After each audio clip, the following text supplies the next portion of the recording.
witches, how you doing today? I want to talk about eclectic versus traditional witchcraft today. And I think a lot of general witchcraft practitioners out there use the title eclectic, right? They call themselves an eclectic witch. And I have a hot take. Those eclectic practitioners are not only just witches, right? They're just, in general, they're just witches. They're not really eclectic. And many of them are actually traditional witches without even knowing it. Now, before you come for me, wait, listen to what I have to say. I think this is going to be an interesting one. So for those of you who are new around here, my name is Taya. Welcome to the channel, where we talk about all things witchcraft, especially traditional witchcraft, which is sort of where my heart lies. And for those of you who are returning viewers, maybe coming in from another video, welcome back. I really appreciate the support. All of you, please consider subscribing. It's a great way to help us build the channel. So this topic basically came up with me recently, or fairly recently, when I was asked by another practitioner I met who was interested in traditional witchcraft and what it had to offer. And she asked me if she could still be eclectic if she was a traditional witch. And I wasn't really exactly sure how to address that. And then I had another acquaintance who basically was reading and studying about traditional witchcraft, just in a way, like not in that she wanted to do it, but in that she just wanted to know more about it. And she was actually very surprised to learn that most of what she was learning as being, part of traditional witchcraft was basically rather neatly coinciding with what she did as a self-proclaimed eclectic witch. And so I just thought it would be interesting to kind of delve into eclecticism, what that means, what that doesn't mean, and sort of its intersection with traditional witchcraft. So basically, after a few years of myself going out and interacting with other practitioners, I found that for the most part, eclectic seems to sort of be the default description given by most practitioners who are not Wiccan. So, right, typically I'm out there, I meet somebody, I'm like, oh, what kind of witch are you? Tell me about your witchcraft practice. What do you do? And they're like, oh, I'm an eclectic witch. And the common denominator seems to be, well, I'm not Wiccan. And it's more of a statement of what they're not than what they are. And basically, I think that's just somebody's way of saying that they don't have a formal tradition that they've studied or participated in, but they still want to clarify their path with sort of a title, right? I think it's sort of normal to want to do that. Now, listen, I'm not saying that there's no such thing as an eclectic practitioner. So don't come for me in the comments. That's not what I'm saying. But eclectic brings to mind the idea of picking and choosing what I feel best fits my personal practice. And I don't feel that that actually meets the definition of eclectic. So eclectic is defined as deriving ideas, style, or taste from a broad and diverse range of sources.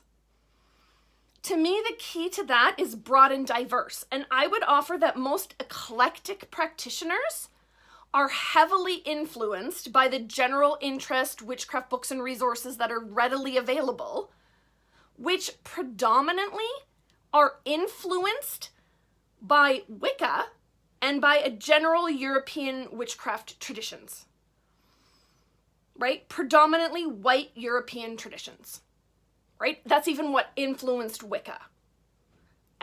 And so it's in my opinion, this doesn't fit the definition of a broad and diverse eclectic practice.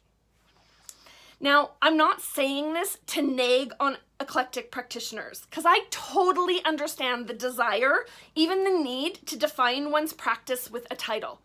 I think that's a very human thing. It's a very normal thing. And saying I'm a witch doesn't differentiate one practitioner from the other, right? Saying I'm a witch is very generic.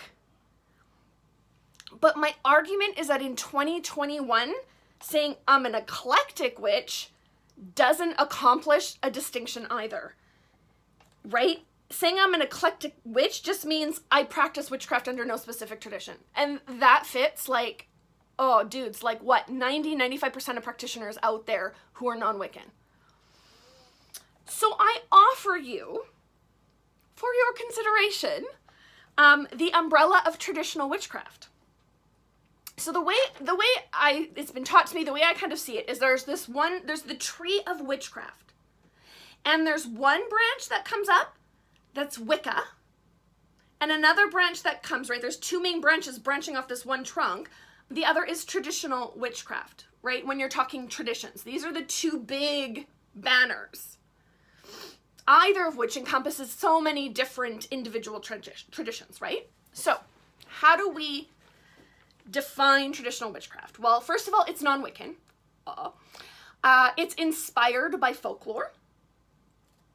We perform operative magic, which again, I think most of you are doing. We journey to the other world and we partner with spirits. And when we say partnering with spirits, it could be like a spirit or a demon. It could be your familiar spirit. It could be a deity in the form of a spirit, right? Like, can be many different things. It's very broad. And we build a deep relationship with the local landscape. So I would guess, I'm going to posit that the majority of those calling themselves eclectic witches out there follow those 6 points more or less closely. Now, there might be, right, you might say, well, I don't really partner with spirits, but I do work with deity, or I don't journey to the other world, but it's not that I would never do it. I just haven't, it's just not something I'm comfortable doing yet. So I think more or less closely, most people would fall under that general banner of traditional witchcraft. So that brings us around to those original questions and observations by the people I knew. So the first one is, can you remain an eclectic practitioner as a traditional witch? First of all, I'm not sure why you would want to do that, but yes, you can. You can pull from a broad and diverse set of folklore. I think a lot of practitioners tend to fall culturally, right? I tend to follow like Scottish customs and traditions, but you can certainly pull from Norse traditions, Germanic traditions, Ukrainian traditions, Scottish traditions, Canadian traditions, right? You can certainly pull from diverse traditions. I feel like that might build you a bit of a chaotic practice. But if that's where your comfort is, you can absolutely do that. You don't have to narrow it down if you're not ready to. I also worry that might limit your growth within a specific cultural context, in that, you see these, this overlap between the pantheon or the deities of a specific culture and their feast days and different animal representations and correspondences, and things tend to fall like click, click, click, click, click, click, and they all fall together nicely within a single tradition. Whereas if you're mixing traditions, I'm not sure they're gonna mesh so nicely, and that might not give you a chance to sort of further deepen your practice. But again, that's not a requirement that you do so. So yeah, you could remain an eclectic practitioner. Again, I would look at that whole definition of broad and diverse, and I'm not sure if you're going to hit that.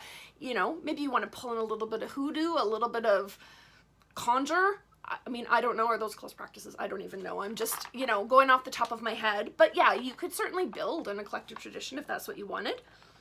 And I think of my other friend who was like, well, I'm reading about traditional witchcraft and it's totally meshing with what I'm doing as an eclectic practitioner. I think the implied question there is, so do I need to switch up what I'm saying? And I guess that's completely up to you.